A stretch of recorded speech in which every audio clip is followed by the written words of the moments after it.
So I'm saying from birth up to getting your opportunities in job, every state has been co-opted because India's system is such, the union government alone doesn't decide on matters related to women, child welfare, education, health. There are subjects which are in the concurrent list. Both of them are equally responsible. So from the central government side, all these efforts have been.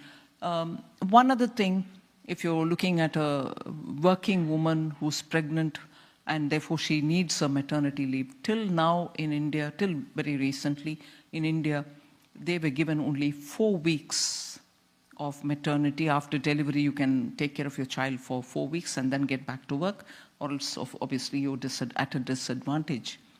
It was Prime Minister Modi's insistence that you should give them 6 months. And that has been executed. So I'm not going to now, also one other thing which I'll say, 2 budgets ago, we had launched a special scheme for when interest rates all over the world and in India was running low, particularly for your bank deposits. We came up with a scheme where we said, if deposits are in the name of women, they will get a 7.5% interest as long as that deposit is kept, if it is in a woman's name. At that time, the running rate for the interest in bank deposits, for fixed deposits, was not beyond 5.5. Probably some banks would give 6. We dared to give a higher rate because we wanted women to bring their savings into the banks rather than keeping them somewhere as liquid cash at home. So strands and strands have been searched, brought out in favor of women. Property registration in the name of women had tax concessions given. We wanted more women to have their property registered in their names.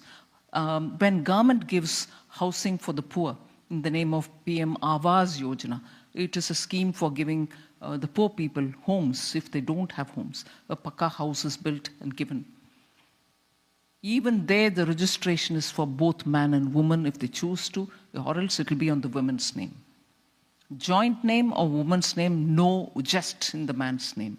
So like that, every stage of woman's life, we are trying to intervene and nudge the society to see the benefit if women's.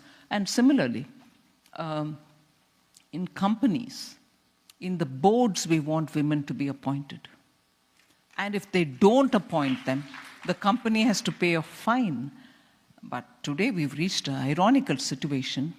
So in India, therefore, and recent statistics show, particularly in STEM science subjects, there are more